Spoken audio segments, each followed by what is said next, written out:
Abra sua Bíblia no Salmo 18, versículo 1 e 2. Salmo 18, versículo 1 e 2.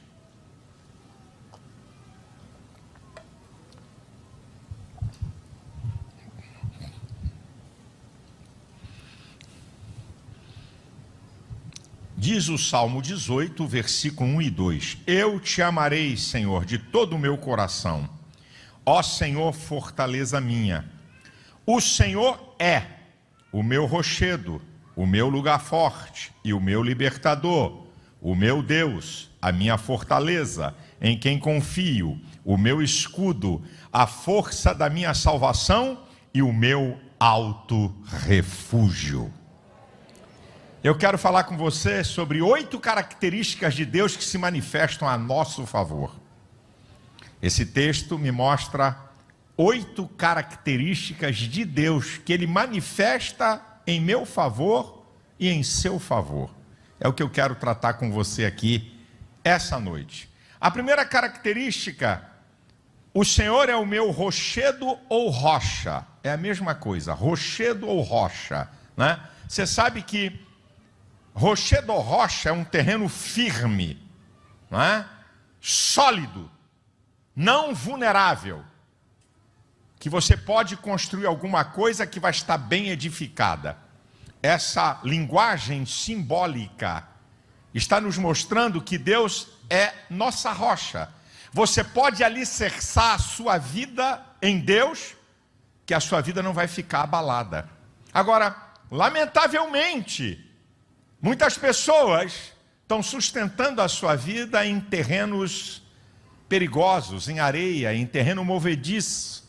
Como Jesus falou em Mateus capítulo 7, versículo 26, todo aquele que escuta as minhas palavras e não as pratica, assemelhá-lo-ei ao homem que edificou a sua casa sobre a areia. Vieram a chuva, os ventos, e foi grande a sua ruína, porque estava edificada sobre a areia. Há pessoas edificando a sua vida não em Deus, mas em areia, como por exemplo no ocultismo. Pessoas envolvidas por coisas ocultas. A Bíblia fala em 1 João capítulo 1, versículo 5, essa é a mensagem que dele ouvimos, que Deus é luz e não há nele trevas alguma. Tudo que é de Deus é às claras. Coisas ocultas, escondidas, não são de Deus. Você está sustentando a tua vida em coisas perigosas que não vão dar sustentação a você. Eu garanto que eu estou dizendo para você aqui. Outras pessoas têm a base da sua vida no paganismo, em ídolos. Ô meu querido, você vale mais do que qualquer ídolo. A Bíblia diz, e se você pegar uma Bíblia da tradução católica, é o mesmo texto, que a Bíblia não é nem de evangélicos nem de católicos. A Bíblia é a palavra de Deus, traduzida dos originais. Em 1 Coríntios 8,4, a Bíblia diz que o ídolo nada é e que há um só Deus. E no Salmo 115, ele vai dizer que os deuses das nações, que são feitos pelos homens, os ídolos, tem boca, mas não fala, tem olhos, mas não vê, tem ouvidos, mas não ouve, tem nariz, mas não cheiram, tem mãos, mas não apalpam, tem pés e não andam. Então as pessoas edificam a sua vida em terrenos perigosos, que não vão te dar sustentação. Outras pessoas estruturam a sua vida na sua autoconfiança do que são. O grande Salomão, o bilionário rei Salomão, o poderoso rei Salomão, ele diz uma coisa muito importante em Provérbios 3,15. Confia no Senhor de todo o teu coração e não te estribes no teu entendimento. E o mesmo Salomão, que era um homem bilionário de uma riqueza incomparável, ele fala também uma outra coisa em Provérbios 18:11, que a fazenda do rico é a sua cidade forte, é como um muro alto na sua imaginação. Tem gente que deposita a sua vida no dinheiro. E aí, eu já disse aqui, em 2008, naquela crise econômica mundial, em um dia, 3 trilhões de dólares viraram poeira. Gente se matou com investimentos em bolsas, né? Em fundos que viraram poeira. Então, esses são terrenos de areia, que se você edificar a sua vida, você vai ter problema. Agora, também quero dizer, aí eu vou falar para o povo aqui da igreja, né? Porque aqui a gente não é hipócrita nem fariseu, está falando só para pessoas que não têm o conhecimento da palavra. Mas aí eu quero falar para o povo aqui da igreja. Aí é com você, meu irmão, chegou a sua vez. É que até na igreja tem gente edificando a sua vida em besterol, em crendice, em meninice. Por isso que o apóstolo Paulo, em 1 Coríntios 3:1, diz assim: olha, eu falo com vocês porque vocês são carnais, vocês são meninos. Eu não falo como espirituais. Porque a base que vocês estão montando aí, da vida de vocês, está num terreno frágil. A base da sustentação da sua vida está no terreno frágil. Deus é rocha. E esse tipo de gente, a verdade é essa aqui: não é o problema da base. O problema é o que está construindo em cima. A base é Deus, mas só que a construção é mal feita. Não é a base. Na verdade, esse item aqui não tem a ver com a base. O primeiro tem. Esse item aqui tem a ver com o que você constrói a partir da sua vida com Deus.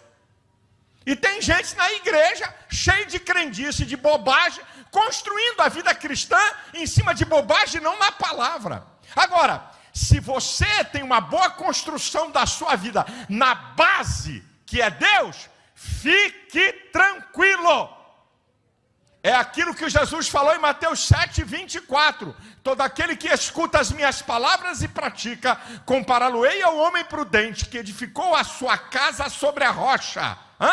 Desceu a chuva, correram os rios, sopraram os ventos, e a casa não caiu, porque estava edificada sobre a rocha. O Salmo 139 diz um texto muito bonito lá: se pegar as asas da alva e habitar nas extremidades dos mares, até ali a tua mão me sustentará. Esse mesmo Salmo 18, no versículo 31, diz: quem é Deus senão o Senhor, e quem é rocha senão o nosso Deus? Sustente a tua vida no Deus que tudo é, que tudo faz, que tudo tem, que é Senhor dos céus e da terra, e que pode dar a você uma vida sustentável. Então Deus é rocha. Ele se manifesta como um terreno seguro para você estabelecer sua vida. Depois o texto vai dizer que ele é lugar forte ou fortaleza, dependendo da tradução. Deus é fortaleza ou lugar forte, como algumas traduções que nós encontramos. E uma fortaleza, ela tem 3 características. Uma fortaleza. 3 características, tem várias, mas 3. Primeiro, é um lugar de segurança. Fortaleza é um lugar que a pessoa se sente segura do inimigo, do ataque, né? Então, é um lugar de segurança. É um lugar para você se sentir seguro. Como diz o Salmo 46, versículo 1. Deus é o nosso refúgio e fortaleza. Socorro bem presente na angústia. E quando Davi estava sendo perseguido implacavelmente, ele vai dizer no Salmo 57, versículo 1: na sombra das tuas asas eu me abrigo, até que passem todas as minhas calamidades. Toda a minha situação dificílima, de grande adversidade, eu vou me abrigar na fortaleza que é Deus. Agora, Deus, o lugar de fortaleza, é um lugar de segurança e também um lugar de proteção.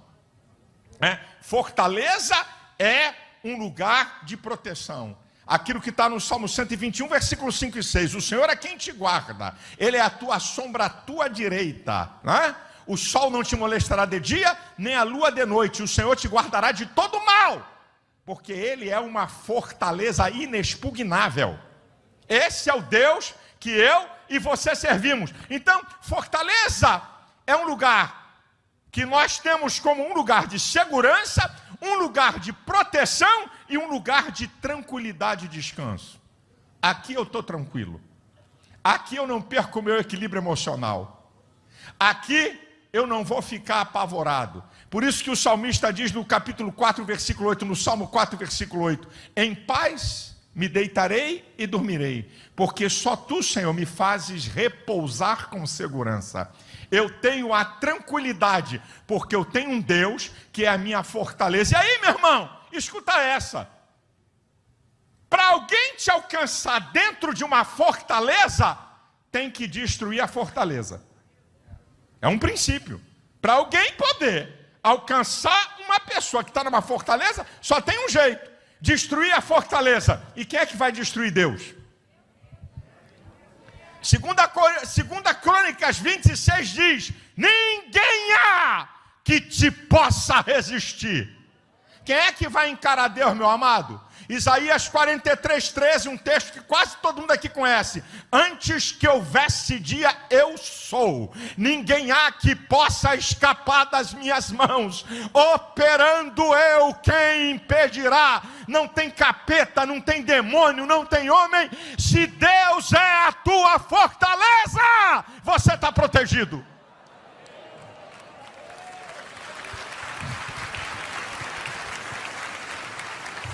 Terceiro, o texto diz sobre Deus, que Ele se manifesta a nosso favor. Meu libertador, no sentido daquele que dá um escape. Você tem que entender que esse Salmo de Davi, ele tem a ver com o momento de 1 Samuel, capítulo 22, 23, 24, que ele está sendo perseguido implacavelmente por 10 anos. Davi Saul com 3.000 homens da sua tropa de elite, está caçando Davi para matá-lo. É quando ele está escrevendo esse salmo. No seu pior momento, na sua pior adversidade, no momento mais terrível. Ele não escreveu esse salmo quando ele estava no trono, não. Ele não escreveu esse salmo quando estava tudo sobrando, não. Ele escreveu esse salmo num dos piores momentos da sua vida, para que eu e você possamos entender que se eu e você passarmos os piores momentos da nossa vida, Deus é rocha, Deus é fortaleza e Ele é o meu libertador. Ele vai me dar um escape. Eu declaro profeticamente para você. Eu não sei se você está vivendo os piores dias da tua vida. Eu não sei se você está vivendo os piores momentos da sua vida. Eu não sei. Mas uma coisa eu sei. O teu Deus é o teu libertador. Aquele que vai dar um escape dessa situação. Se você crer, receba aí. Dá um brado, dá um glória, dá um aleluia, meu irmão.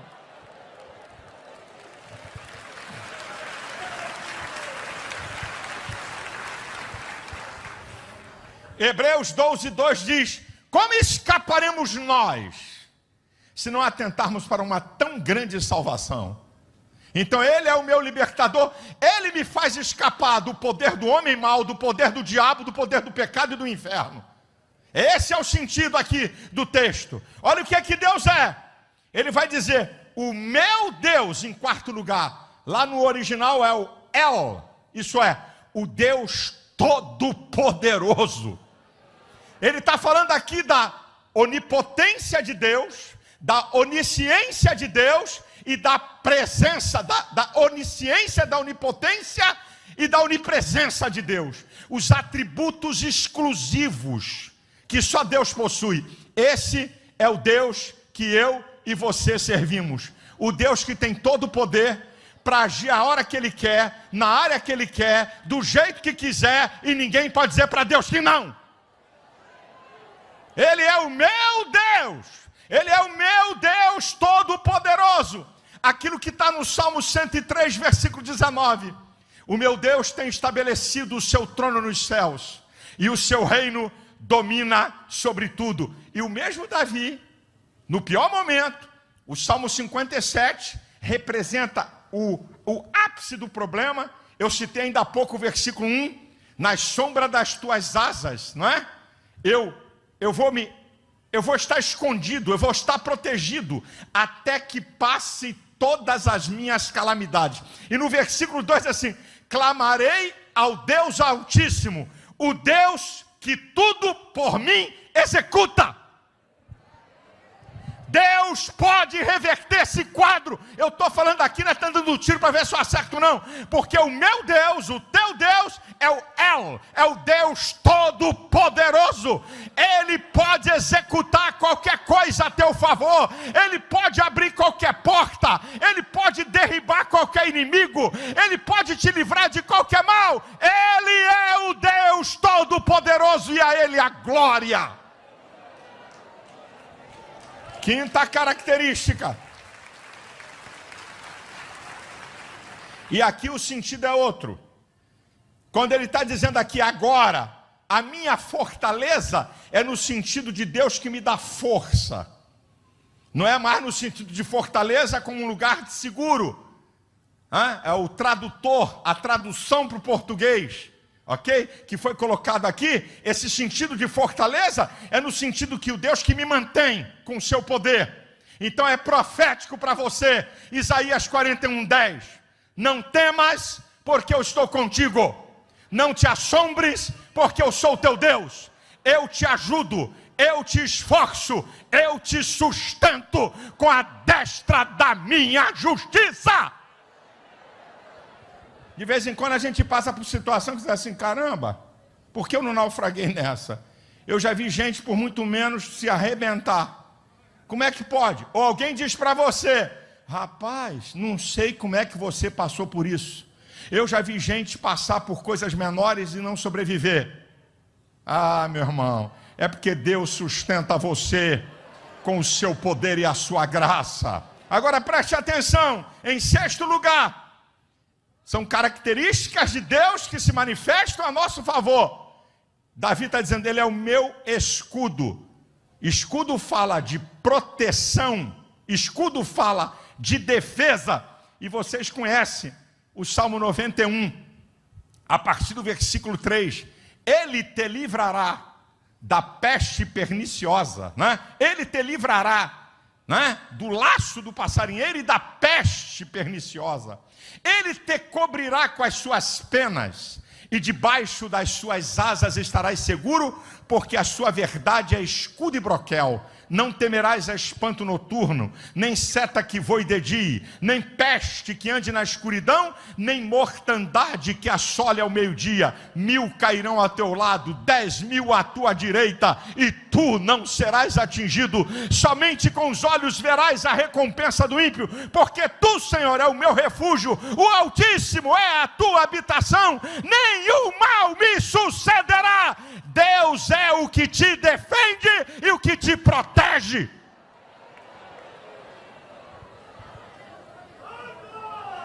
Que Deus maravilhoso é o nosso Deus. Você pode exaltar o seu nome? Você pode exaltar o Deus que é o teu escudo? Em sétimo lugar diz: a força da minha salvação. Uma salvação poderosa que inclui libertação, vida abundante, poder sobre o mal e vida eterna. E se eu trouxer esse texto para hoje, eu entendo o que Paulo diz em Romanos 1,16.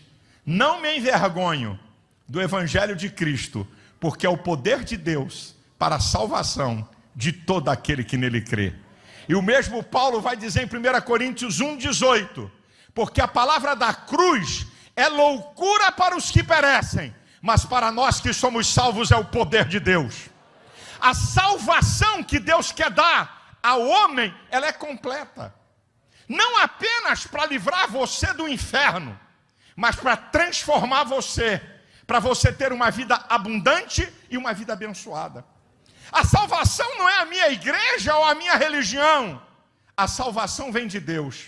Só alguém, como é que alguém pode te salvar de alguma coisa? Se ele tiver o domínio daquilo que está tentando te derrotar. A polícia me salvou de bandido. Por quê? Porque tem o poder sobre aquele poder que quer te derrotar. Então tem que ter alguma coisa ou alguém com um poder maior do que o seu poder, que você não consegue fazer, para que alguma coisa aconteça para salvar você de uma situação. Agora vamos para o plano espiritual da vida eterna. Como é que um homem pode salvar o outro eternamente? Pecador não salva pecador. Como é que alguém pode livrar você do inferno e do poder do pecado? Como? Homem pecador limitado também precisa. Por isso que Maria diz: a minha alma engrandece ao Senhor meu Salvador.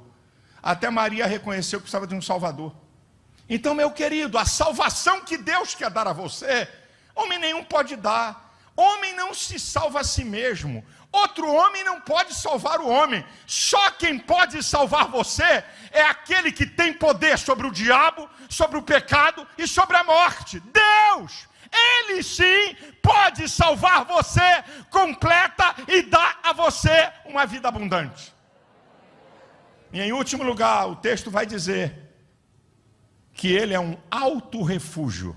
Alto refúgio, um lugar secreto, que ninguém pode atingir. Um lugar fora de perigo. Todo mundo aqui conhece o Salmo 91, versículo 1. Aquele que habita no esconderijo do Altíssimo. Como é que diz? A sombra do Onipotente descansará. Aquele que habita no esconderijo do Altíssimo. Não é aquele que Deus esconde no seu esconderijo. Você habita no esconderijo do Altíssimo porque você submete às regras de Deus. E quando você se submete às regras de Deus, Ele é para você um alto refúgio. Ninguém pode te alcançar. Ninguém te acha. Irmão, eu creio, eu não falo aqui, não estou dando tiro para ver se eu acerto. Eu creio que muitas situações da nossa vida, da minha e da sua, que nós estamos fragilizados pelos embates dessa vida e pelas limitações humanas que temos.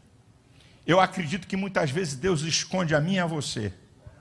Eu já disse aqui porque é uma verdade. Para cada habitante do planeta Terra tem vários capetas. Não pensa que Satanás tem um demônio para cada habitante do planeta Terra. Eu garanto para você que a hierarquia de Satanás, que tem principados, potestades, príncipes das trevas e hostes espirituais da maldade. Essa quarta aqui, são tropas reservadas para entrar em ação onde estiver a batalha mais renhida. Como todo exército tem, né, tropas que só entram em ação em situações de maior adversidade. Por exemplo, a Polícia do Rio tem o batalhão de choque e o BOP, né?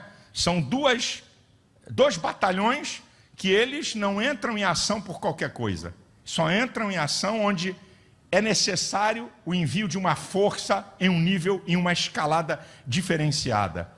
Eu acredito que Satanás que tem demônios para olhar tudo que é habitante da terra. E ele é um ser espiritual e nós somos seres materiais fragilizados pelo pecado. E eu acredito piamente que de vez em quando Deus nos esconde, porque você está na presença dEle, porque você serve a Ele, né? Porque você submete a Ele, está escondido.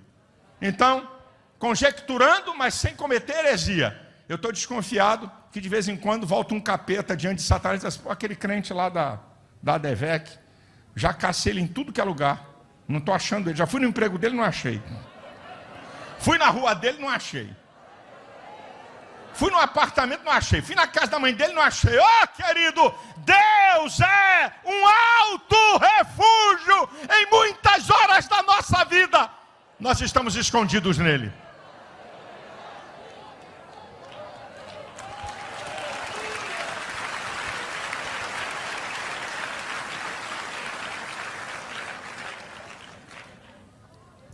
Agora eu vou terminar a minha palavra, porque você traz uma palavra dessa, e aí eu tenho que ser honesto e verdadeiro. Para quem são essas características? Características de Deus que se manifestam a nosso favor. Mas a favor de quem? É de qualquer um? De qualquer jeito? Não vim aqui para te enganar. O próprio texto declara. O próprio texto declara. Essas características de Deus. Deus é rocha. Deus é fortaleza. Deus é escudo. É um grande Deus. é salvação, é sustentador, é autorrefúgio.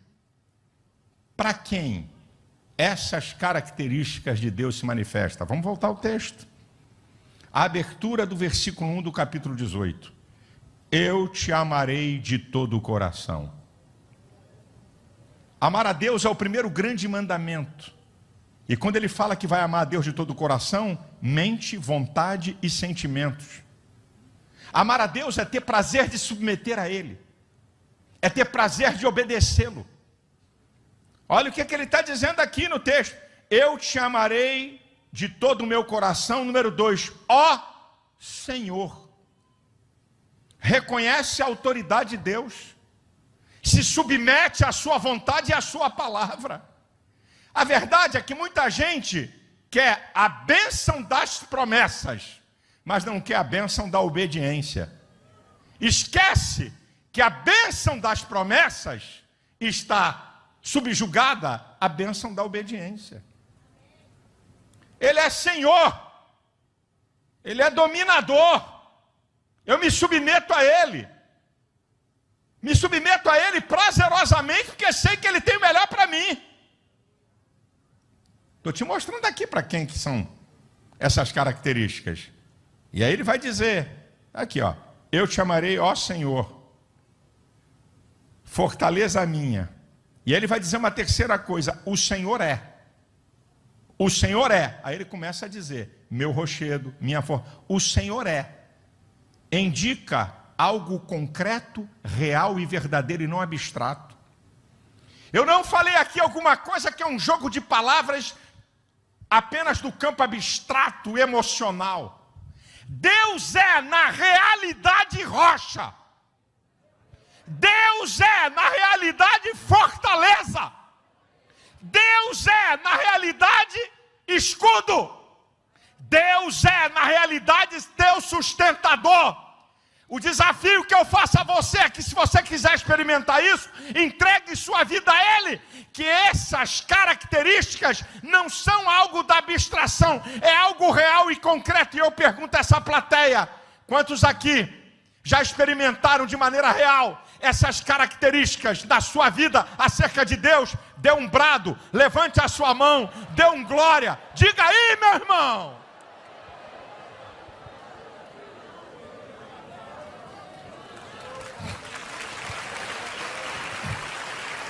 Olha para quem que é. Ele vai dizer acerca de Deus, o Senhor é o meu. Possessivo. Indica relacionamento, intimidade. Relacionamento pessoal. Deus pode ser o Deus do teu pai, da tua mãe, Deus da igreja, Deus do universo, Deus da terra. Mas tem que ser o teu Deus, Ele é o meu. Deus quer se relacionar diretamente com você. Deus quer se manifestar a você. Você não precisa de intermediário, tem que ter um guru. Olha, se for através de mim, você vai chegar a Deus. Você só consegue num nível de intimidade com Deus se você tiver uma pessoa que tem mais intimidade que você. Você está aqui embaixo, o outro está assim com Jeová. Não. É o meu Deus, o Deus que se manifesta a você. E digo mais uma coisa para você que está aqui essa noite. Deus tem coisas para manifestar para você que não tem para mim. Se a gente entendesse isso. Meu Deus, aquela mulher é tão santa. Se eu chegasse no fiapo da unha dela, talvez eu recebesse alguma coisa que ela recebe, eu não recebo. Esse homem que é um pregador, esse homem que confronta, esse homem que é isso e aquilo. Deixa de bobagem, meu irmão. Deus trata com individualidades. Escute o que eu vou dizer para você aqui. Tem gente aqui nessa igreja que você não sabe o nome dele ou dela, nunca subiu nesse púlpito, nunca deu uma palavra aqui, você não sabe nem quem é, tem mais intimidade com Deus do que eu que sou seu pastor. Está espantado? Eu não suporto a hipocrisia nem o engano. Olha, gente, aqui nessa igreja, aleluia, louvado seja eu, glórias ao meu nome.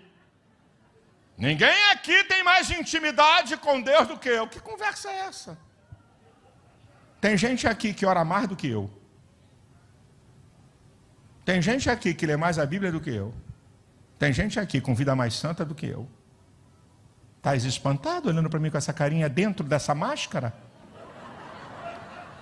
Para você entender que você pode ter níveis de intimidade com Deus, porque não é o título que alguém tenha que determina o nível de intimidade. É o seu relacionamento pessoal com Deus. Ele quer se manifestar poderosamente a você. Ele tem coisas para você que não tem para mim, entenda isso. Essa é a grandeza de Deus. Por isso que Davi diz, ele é o meu Deus. Pode ser o Deus de Israel, pode ser o Deus dos meus pais, pode ser o Deus dos céus e da terra e dos anjos, mas é o meu Deus. Ei, você pode dizer, é o meu Deus, é o meu Deus. E ele vai dizer aqui no texto, está aqui, meu irmão, olha, lá no versículo 2, em quem confio. Em quem confio. Já ensinei a vocês e vou repetir. Confiar é perda de controle e transferir o controle para alguém. Eu confio que esse cara aqui é um bom motorista. Então vai dirigir o carro. Por quê? Você passou o controle para ele. Você faz isso na sua vida muitas vezes automaticamente. E você confia até em coisas perigosas de confiar. Mas você confia. Agora, você confia em pessoas, confia em sistemas, confia em governos, confia no elevador, no motorista do ônibus, no condutor do metrô, no policial, que são confianças de coisas relativas. Agora, Deus, que pode ter o controle da tua vida e conduzir você por um caminho seguro, você não quer confiar. Em quem confio? Perca do controle, eu transfiro para Deus o controle. Aquilo que está no Salmo 37, versículo 5. Entrega o teu caminho ao Senhor, confia nele, e o mais ele fará. Aquilo que está no Salmo 125. Os que confiam no Senhor serão como o monte de Sião, que não se abala, mas permanece para sempre. Assim como os montes estão em volta de Jerusalém, assim também o Senhor está em volta do seu povo. Olha que coisa interessante. Estou falando de confiança. Isaías 49, 23 diz: os que confiam no Senhor não ficarão confundidos. Eu não conheço nenhuma pessoa perdida porque confia em Deus. Eu não conheço nenhuma pessoa abalada emocionalmente que confia em Deus, mesmo que esteja vivendo os mais terríveis e tenebrosos momentos da vida. A confiança em Deus é algo extraordinário. É você transferir para Deus o domínio e o poder. Olha Davi, perseguido implacavelmente por quase 10 anos, por 3.000 homens, se esconde em caverna, se esconde em rocha, se esconde em território inimigo, vai para o deserto, depois vai para outro, e a turma em cima dele, ele está dizendo, olha, eu estou fazendo a minha parte aqui. E se você olhar essa história de perto, você vai ver cada livramento que Deus deu a ele. Cada livramento, cada escape, cada ação de Deus para ele não morrer na mão de Saul, coisas espetaculares que eu não vou falar aqui. Então ele está falando de algo que ele realmente fazia. Ei, confia no Senhor. Salmo 20, versículos 7 e 8. Uns confiam em carros e outros em cavalos, mas nós faremos menção do nome do Senhor nosso Deus. Uns encurvam-se e caem, mas nós nos levantamos e estamos de pé. Nós não estamos confiando num Deus de gesso, nem de prata, nem de ouro, nem de madeira. Nós confiamos no Senhor dos exércitos, o Deus todo-poderoso, Criador dos céus e da terra, Senhor da vida, dominador do universo. Ei, confia nele, querido. Ele vai te levar por caminhos aplanados, ele vai te proteger. Esse é o Deus que eu quero pregar para você, para que você tenha uma experiência com ele e para que você veja como ele ama você e quer se manifestar na sua vida. A igreja de pé, por favor.